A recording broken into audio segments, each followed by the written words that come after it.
Bon. Dénouement, plusieurs heures plus tard, oui. Euh, on va tout simplement inclure le TechnoShield.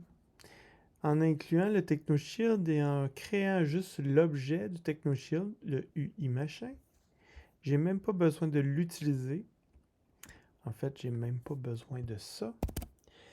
Ça stabilise le port série. Checkez bien ça. C'est quand même intéressant comme problématique. C'est un problème d'interruption, c'est sûr et certain.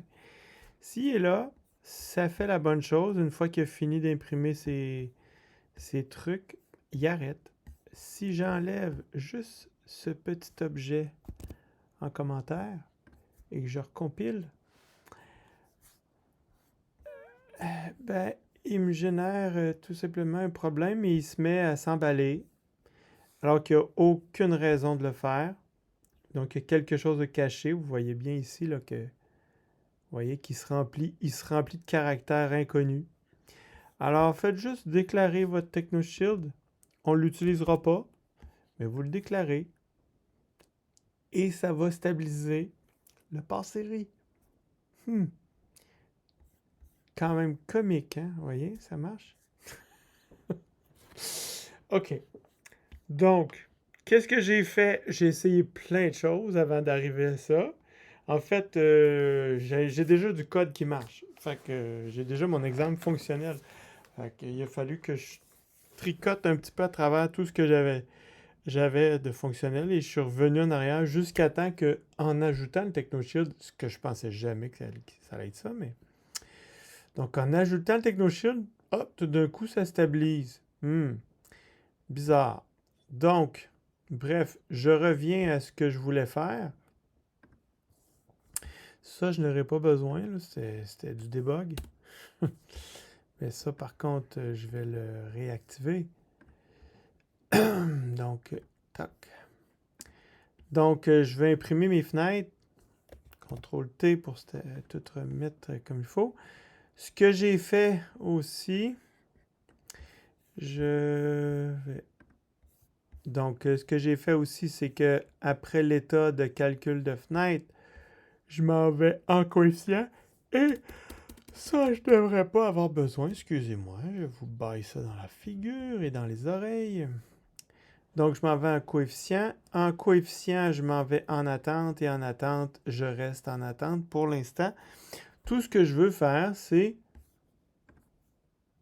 compiler ça et faire afficher mes coefficients. Si je m'en viens ici, voilà, j'ai mes beaux coefficients. Vous voyez bien que ça donne toute la forme des coefficients des notes de cours. Si je m'en retourne voir et que je vous les amène ici, vous allez voir que ça ressemble beaucoup à... Où sont... Ah, c'est les fenêtres, excusez. Coefficient des fenêtres. Les fenêtres, voilà, on les a ici. C'est peut-être un petit peu... Mais vous voyez bien que la verte, c'est Bartlett. Bartlett, c'est une triangulaire. Puis la Blackman, c'est celle qui a une pente un petit peu plus abrupte. Si on s'en retourne sur Arduino, Blackman, c'est la 7. Donc 7, c'est bien celle-là. Puis la 4, c'est la Bartlett. Et c'est bien celle-là. Puis les deux qui se ressemblent le plus, c'est ceux-là qui sont ici. Donc on voit bien. Et celle-là qui a un triangle central, c'est parce qu'il n'y a pas de paramètres entre les deux ici. Là. Je suis à 0, puis celui qui est central, il est à 1. Donc ça, c'est tout. C'est le passe-tout. C'est la fenêtre qui passe tout. Alors voilà. Donc je peux fermer ça maintenant que je sais que mes, mes fenêtres sont bonnes. Je vais maintenant, je peux aussi rendre ça, je vais le garder quand même, mais je vais les rendre commentés. Comme ça, il ne sera pas affiché pour rien. Je vais maintenant... Donc, qu'est-ce que j'ai fait à part ça? J'ai rien de fait, hein. À part ça, là, je mets l'ADC dans mon... Donc, ça fait pas grand-chose pour l'instant. Donc, on va corriger ça dans pas long. Donc, ensuite de ça, calcul des coefficients. Donc, calcul des coefficients, c'est ici. Je vais, encore une fois, si jamais j'ai juste à recalculer mes coefficients, mais que je ne veux pas tout rouler, mais je vais quand même désactiver les interruptions, même si je les ai déjà désactivées ici. Je les désactive au cas où que je retourne dans l'état et tout ça. Donc, c'est juste pour m'assurer que tout est correct. Donc, FT est déjà calculé, en fait. Donc, mais je peux le refaire, le calcul, mais bon, en fait, je vais le refaire. Donc, FT, c'est FC sur F échantillon. Voilà. Ensuite de ça, j'ai encore une book for. Donc, for, parenthèse, et c'est encore I égale 0, point virgule, I, I, plus petit ou égal. Donc, il y a plein de façons de le faire, là. I plus petit ou égal à MM.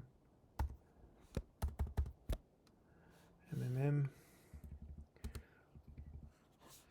Point virgule. Ou on peut dire aussi c'est plus petit que un bêta. Excusez-moi. Commence à être tard pour moi.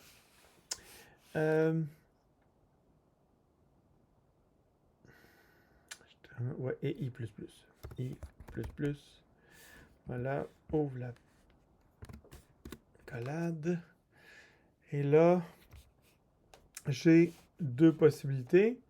J'ai if, c'est I égale à MMM sur 2. MMM2.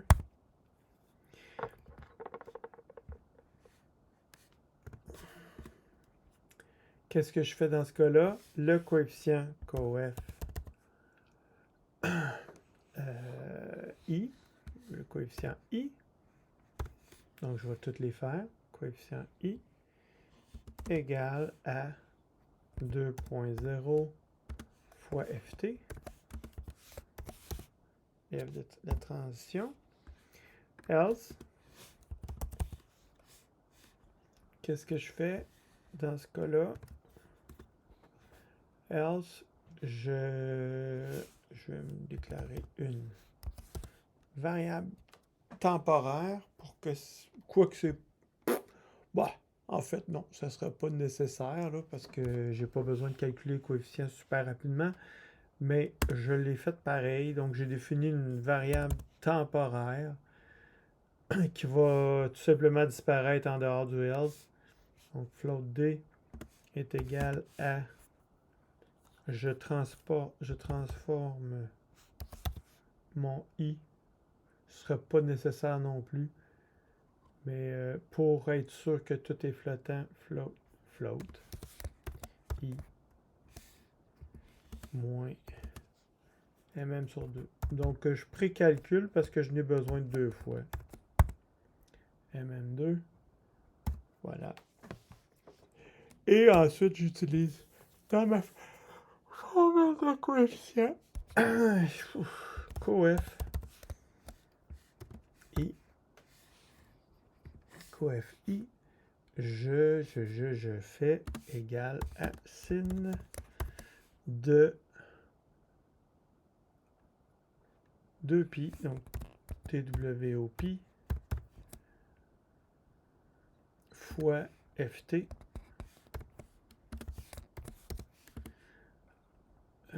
fois DD. Et tout ça, donc je sors de ma parenthèse, divisé par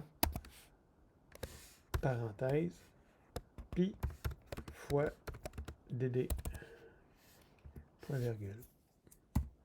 Voilà, donc j'ai calculé mes coefficients. Maintenant, mon coef i, je vais le multiplier par une fenêtre, la fenêtre qui est choisie. Puis je vais faire en sorte qu'ils tombent en 8 bits. Ces coefficients-là sont normalisés, ce qui veut dire que les coefficients sont entre 0 et 1. OK? Donc, c'est ce qu'on appelle, en fait, sont entre moins 1 et 1. Donc, ils sont normalisés. Tout ce que j'aurais à faire, c'est de prendre la valeur maximale en point fixe. Donc, mettons que je suis sur 8 bits signés. Ma valeur maximale positive, c'est 7FF. Puis ma valeur minimale, ça serait c'est 8,0. OK? Donc, c'est positif avec un bit, le bit de signe positif, avec toutes des 1 après ça. Puis dans le négatif, c'est seulement le bit de signe qui est actif, tout le reste à 0. Donc, ça nous donne, si je le mets en hexadécimal, de toute façon, c'est pas vraiment important. L'important, c'est l'amplitude max, c'est 7F. OK? Donc, l'amplitude max sur 8 bits, c'est 7F. Fait que si je prends la valeur en point flottant, qui est normalisée, puis je la multiplie par 7F, ben je vais avoir une valeur 8 bits signée qui va être proportionnelle à mon coefficient. Donc, c'est ce que je vais faire. Je vais tout simplement prendre coef. J'avais déjà préparé un tableau coef8. Donc, coef8i. Je suis toujours dans ma book 4, si vous regardez. Là. Donc, coef8i est égal à le coef-i.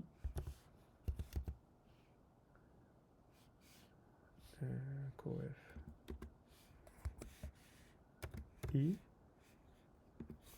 fois la fenêtre. Donc, je le corrige d'avance. Fenêtre. Et c'est quelle fenêtre? Ça dépend du choix. Donc, fenêtre, choix, clac. Et c'est l'élément I de ce tableau-là. Fait que tout ça, c'est normalisé. Donc, ces deux tableaux-là, c'est des valeurs qui ont été calculées autour. Vous voyez, coefficient, c'est sinus de machin truc. Puis un sinus, ça retourne toujours une valeur entre moins 1 et 1. Même chose pour toutes les fenêtres, c'est toutes des sinus. Puis ces valeurs-là, c'est tout autour de moins 1 et 1. Donc, c'est tous des trucs normalisés. Donc, si je multiplie des trucs qui oscillent entre moins 1 et 1 avec des trucs qui oscillent entre moins 1 et 1, ça va donner entre moins 1 et 1. Donc, tout ça, c'est tout normalisé. Fait que j'ai juste à envoyer ma valeur maximale là-dessus, fois 0 fois 0x7f. Ça, c'est ma valeur max de sortie que je veux que je peux avoir sur mes coefficients.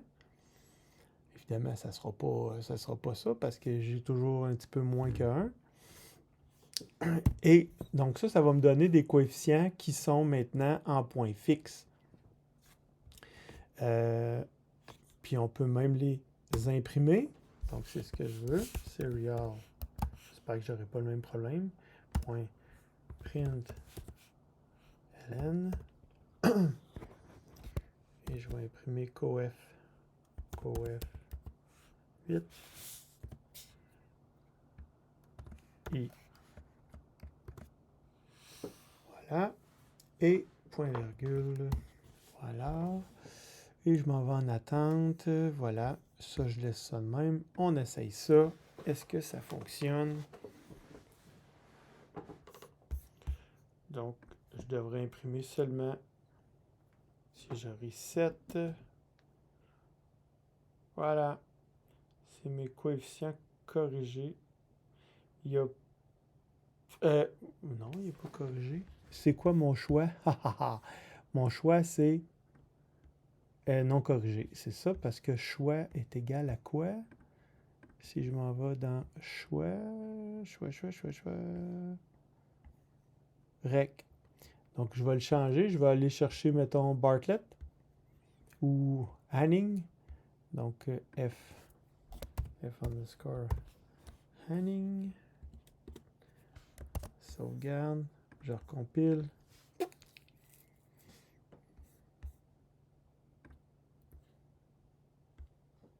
clac. Voyez-vous la différence? Regardez ici, il a corrigé, donc ça, il l'a ramené à 0. Et mes coefficients sont maintenant des points fixes, donc ça oscille plus entre moins 1 et 1, ça oscille entre quelque chose comme moins 5 et presque 30. Voilà. Fait que ça, c'est mes coefficients. On voit bien le sinus x sur x approximé qui va nous servir de fonction de transfert pour notre filtre. Fait que c'est tout pour ça, pour l'instant.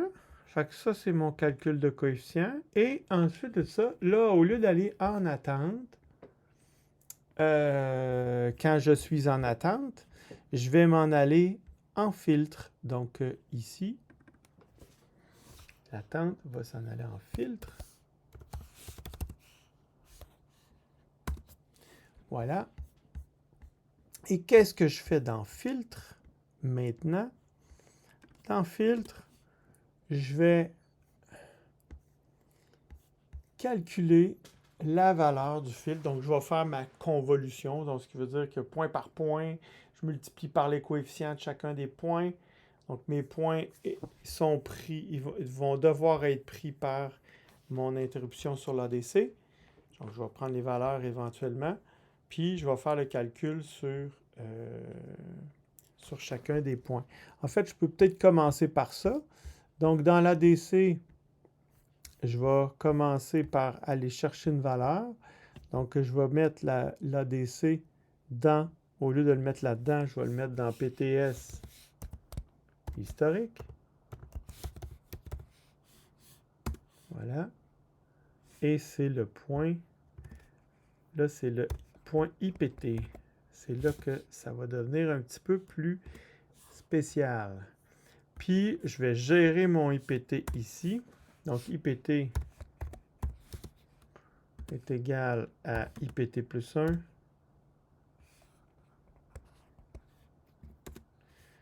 IPT plus 1. Puis, s'il dépasse, je veux qu'il revienne sur ses pattes. Donc, IPT pour modulo NBTAP. NBTAP.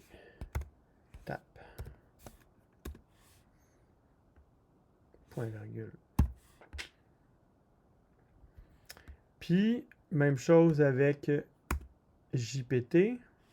Donc, JPT est égal à IPT, mais ils courront pas ils partent de la même place, mais ils font pas le même parcours lors du calcul. Donc, J est égal à IPT, point virgule. Puis, c'est à chaque fois que je vais avoir un nouvel échantillon, je vais m'en retourner en état filtre. Donc, ouais, c'est ici que je vais dire état égale filtre. Point virgule. Puis, je vais réactiver les interruptions là-dedans. Ça, j'ai plus besoin de ça. Il n'y a plus rien. Ah, ben, il était déjà là. Fait que, hop.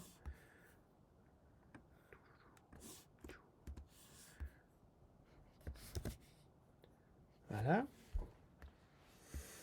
Puis, je ne sortirai pas ma valeur de fil tout de suite, mais on sait que je pourrais faire en sorte que à chaque fois que mon timer a fini, j'y mets une nouvelle valeur de PWM. Mais pour l'instant, je ne sais pas ça va être quoi, mais en fait, c'est sortie PWM qui va être mis sur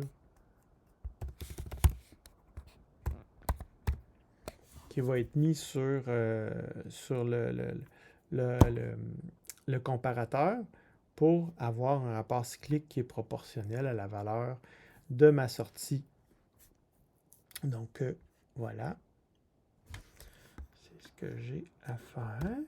Il me reste juste à calculer maintenant mon filtre en tant que tel. Donc, c'est dans la partie filtre.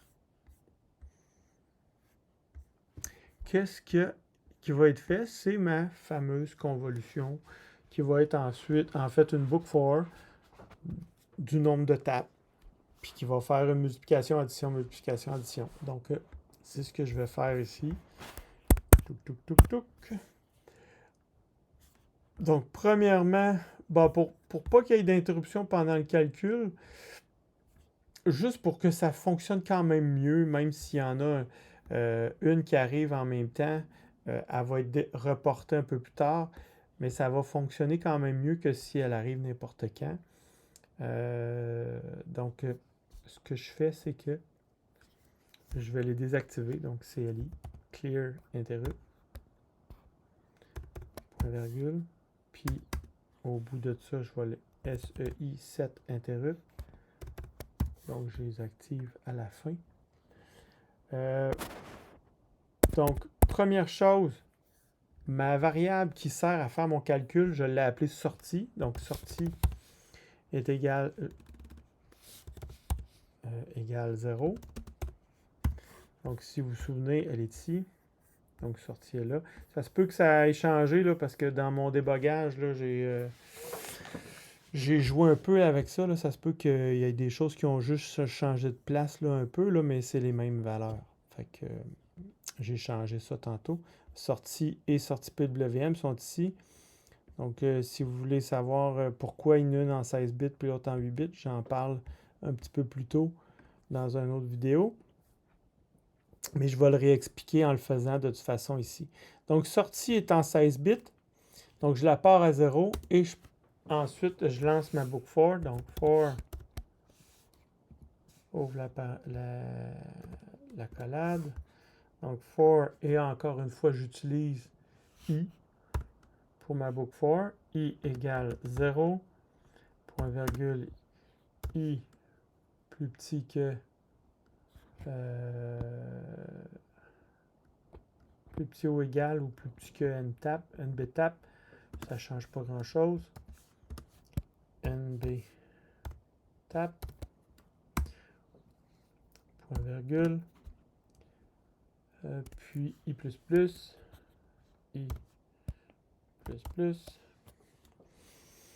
et je vais faire maintenant le calcul de la sortie. Donc, sortie égale sortie plus PT historique, PTS historique.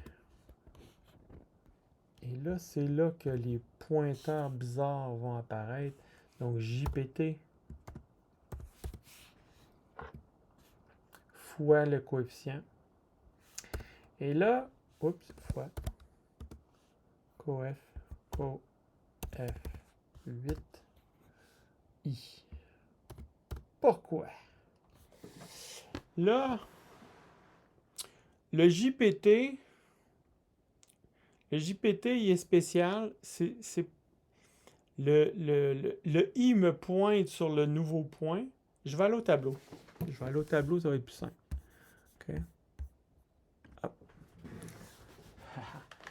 Vous avez sûrement... Il faut que je me garde ma date là. N'en faites pas. C'est pas important. Vous avez donc un tableau de points. Puis, vous avez NBTAP. Donc, il y en a 21 dans notre cas. Là, si on met un chiffre, là, on a un ordre 20. Donc, il y a 21 tapes. Fait que moi, là, j'ai un point qui est rentré ici. Ça, c'est IPT. Je mets mon point là. À chaque fois que j'ai un nouveau point, je le mets ailleurs. Touc, touc, touc, touc, touc. Je recommence. Fait qu'il faut toujours que je fasse mon calcul en fonction de où est mon point. Sauf que je prends ce point-là, puis je le multiplie avec mes coefficients, puis le point de départ est toujours multiplié avec le premier coefficient. Fait que c'est pour ça que j'ai besoin de là, puis de là. Fait que IPT est égal à JPT au départ. Fait que IPT, lui, je le garde parce que c'est lui qui dit où j'écris. C'est comme le pointeur d'écriture de mon point. Alors que JPT, il va être égal à IPT au départ, mais ensuite, je vais me décaler, je vais aller chercher le point précédent, jusqu'au plus ancien. Le plus ancien point, c'est celui-là qui est ici. Ça, c'est le nouveau. Ça, c'est le nouveau moins 1, ainsi de suite, puis je tourne dans ce sens-là. Donc, je recule. Je soustrais. Donc, JPT va partir à IPT. C'est pour ça que à chaque fois que j'écris un nouveau point dans mon tableau d'historique, je réinitialise les deux à la même place. Parce qu'ils partent tous les deux à la même place. IPT, lui, il va tout simplement suivre le nouveau point. Alors que JPT, lui, va devoir s'en aller comme ça à chaque fois que je vais faire mon calcul. Puis, je vais avoir mon I qui, lui, va être obligé de partir de là, va s'en aller comme ça. Fait ça va faire ça fois ça, ça fois ça, ça fois ça. Puis, il y en a un qui s'en va dans ce sens-là, puis l'autre s'en va dans l'autre sens. Je retourne à mon logiciel. Alors, c'est ce que je vais créer ici. Donc, j'ai mon I qui va partir à 0 jusqu'à MM. Excusez, je suis ici. Donc, I jusqu'à, pas MM, mais N d'étape. Ou MM plus 1. Et je vais prendre le coefficient I, qui part de 0 jusqu'à N d'étape. Puis, le PT historique va partir de JPT, ou si vous préférez de IPT. Mais je vais gérer JPT en le soustrayant de moins 1. Donc, à chaque fois que je vais avoir fait un calcul, je vais prendre JPT est égal à JPT moins 1.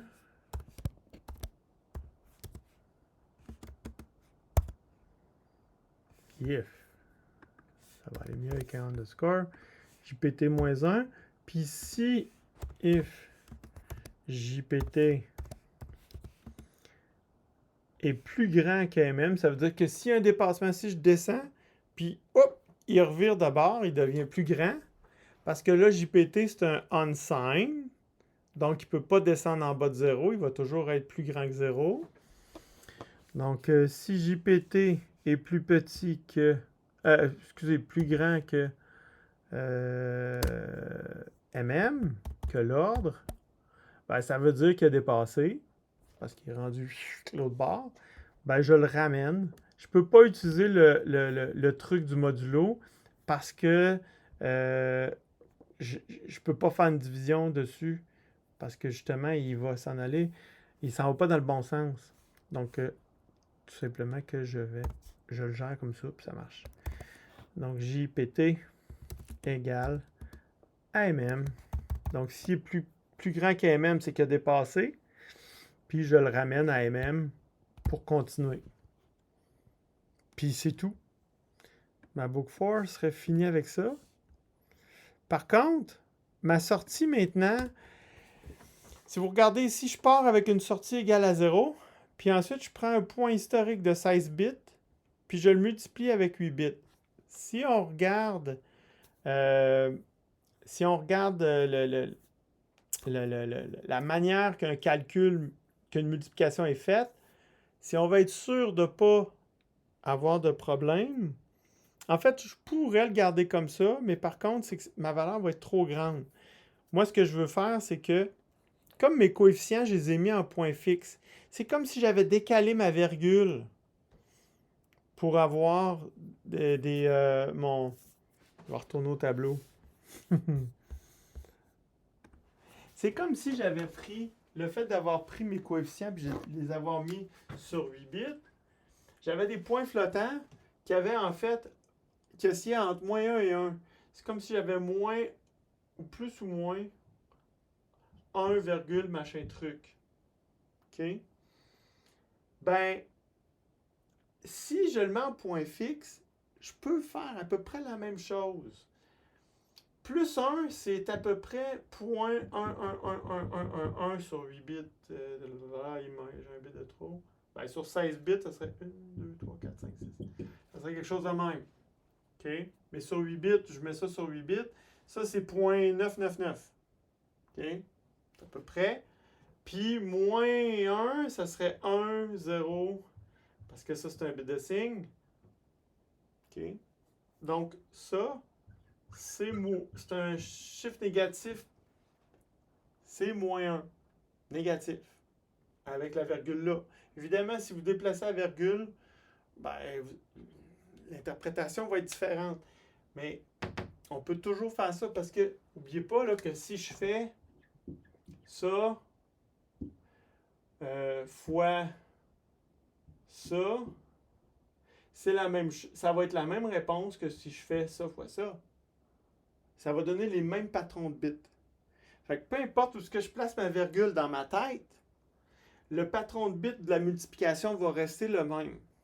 Fait que ce que je me dis, c'est que si j'ai fait, ce que je me dis, c'est le truc pour faire ça en point fixe, c'est que si j'ai fait une multiplication pour ramener ça, mon point fixe qui était, mon coefficient qui était normalisé, entre moins 1, si je le multiplie par un point fixe, je vais avoir un point fixe qui va être, c'est comme si j'avais un point fixe qui avait une virgule ailleurs.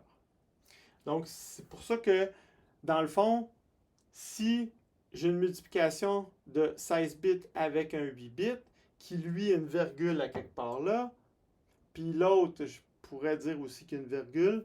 En fait, ce que je vais faire, c'est que je vais tout simplement enlever des nombres moins significatifs qui sont moins intéressants, mais je vais garder quand même mes valeurs entières qui sont les plus significatives. Donc, fait que finalement, et c'est dur à expliquer cette affaire-là, mais j'espère que sinon je vais réexpliquer au tableau éventuellement. Là. Donc, je reviens ici. Fait que ce que je fais, c'est que j'ai multiplié ici un 8 bits avec un 16 bits. Le 8 bits qui est ici, c'est mes coefficients qui étaient normalisés en points flottants, que j'ai multiplié par une constante qui était 7f.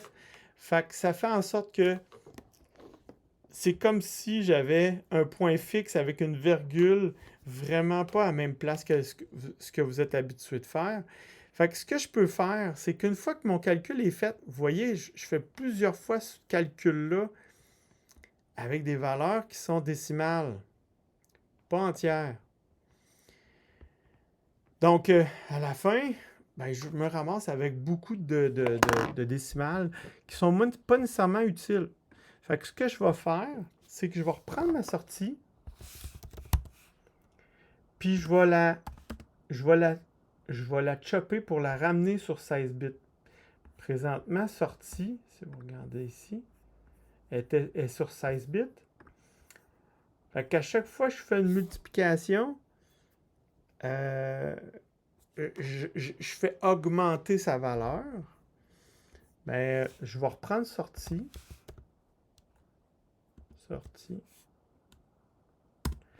Puis je vais décaler de 8.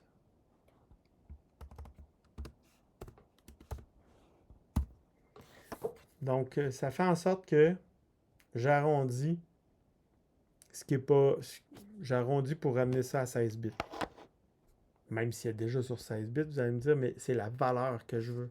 Je veux enlever comme des décimales. Puis, je m'en vais, une fois que ça c'est fait, j'en retourne en état attente. État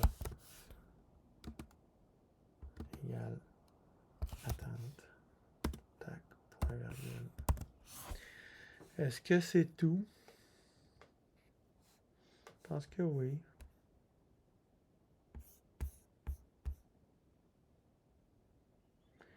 En attente. Ah ben oui, là. Puis quand je suis en attente, évidemment, ça n'aura plus rapport. C'est plus là que je m'en vais pas en état filtre en attente. C'est l'interruption qui me le ramène en filtre. Et quand je suis en attente, je mets sortie PWM égale uint 8 t sortie. Et là, ça c'est encore un autre truc de manipulation binaire. Sortie est sur... Sortie étant en nombre signé, pour faire le filtrage, j'ai pas le choix d'avoir une onde qui oscille autour de 0. Donc, c'est un nombre signé. Et moi, je veux le ramener sur 8 bits entre 0 et FF. Donc, ce que je fais, c'est que je le prends puis je le décale par en haut. Donc, c'est une addition. Donc, je vais prendre sortie plus la moitié sur 8 bits, c'est 128. Donc, 0x 0080. Donc, sortie est sur 16 bits. Je n'ai pas le choix de prendre 16 bits. Puis, une fois que le calcul est fait, je ramène ça sur 8 bits. Évidemment, il faut que ça rentre. La valeur de sortie qui va finir le calcul, il faut qu'elle rentre dedans. Fait qu'il faut que je m'assure que ça rentre. Mais je me laisse assez de bits pour faire mes calculs. Okay? C'est pour ça que j'ai pris du 16 bits. J'avais pas le choix, là, sinon ça ne marchait pas. J'ai pris vraiment le minimum. Si on fait fonctionner ça, est-ce que ça fonctionne? Ça a l'air de marcher, mais... Ouais, on a quelque chose qui roule. Donc, qu'est-ce que ça donne, finalement? Ça, c'est particulier, par exemple, parce que là, j'ai 20 partout. Ouais, peut-être qu'il y a des sauts, par exemple, mais bon. Ça a l'air de marcher avec 20 tapes. J'ai des doutes, mais ça filtre. Ah oui, ça filtre. Donc à 460, à 460, 460, ouais. Je vais vous montrer le tableau, l'électronique, toc. Donc à 460, j'étais à 460. C'est supposé donner à peu près la moitié de l'amplitude de départ. Donc si je m'en vais au max. Là, évidemment, mon filtre analogique de sortie n'est pas super bon, là, mais fait que, et là, plus j'augmente, puis plus ça coupe. Là, j'étais à 700 Hz. Puis vous voyez que ça descend, puis à un moment donné, mais il n'y a plus rien. Là, je suis au max de ma fréquence, là, mais c'est sûr que là, il faudrait que je me mette un filtre d'entrée anti-alias. J'en ai pas. Fait que c'est sûr que si j'augmente, je peux avoir des effets fantômes, là. Ah ben, on les voit pas tant. C'est pas si pire. Donc, ben j'ai quand même un effet filtration, fait que c'est pas si pire. Donc, voilà. Puis si je change ma fréquence, mettons que je mets ça comme ça, je suis à 400 Hz, puis que je mets ma fréquence de coupure à 800, vous allez voir que, donc si je change pour 800 dans mon code, tac, vous allez voir que, hop, là, j'ai l'impression que, si on zoome là-dessus, il y a des sauts... Ah non, c'est pas si pire. Ah non, c'est bon. Donc, à 800, vous allez voir que il garde quand même plus. Mettons que, tiens, je vais me mettre à 800 directement. Puis je remets ma fréquence de coupure à 400. Vous allez voir qu'il devrait remonter pour montrer que ma fréquence... Bon, ça me fait mentir. J'ai l'impression que c'est le nombre, c'est mon ordre. Je vais revenir sur le code. Je vais diminuer mon ordre ici. On va le mettre à 10. Parce que, donc si je mets 10, il faut que je mette 5 là. Parce que j'ai l'impression qu'il n'y a pas le temps de calculer qu'il y a déjà un nouveau point. Et je sais que ça fonctionnait avec un 10. Fait que, OK. Donc, ça a peut-être plus de sens. Je vais retourner à l'électronique. Donc là, présentement, j'ai une fréquence de coupure programmée de 400 et je suis à 800 Hz en entrée. Si je le mets à 400, voilà, 400. Si maintenant je me mets à 800, on a ça. Si je change ma fréquence de coupure dans mon code à 800, vous allez voir que ça devrait augmenter.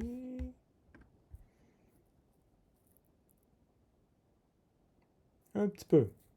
Donc, on voit que l'amplitude a légèrement augmenté. Donc, on peut jouer avec la fréquence de coupure sur notre code. Puis, évidemment, mon circuit analogique autour de mon Arduino n'est pas super bon, là. Mais on voit quand même le principe que ça filtre. Plus je vais augmenter la fréquence, plus ça va filtrer. Donc, ça fonctionne quand même assez bien. Fait que sur ce, je vous souhaite une belle fin de soirée.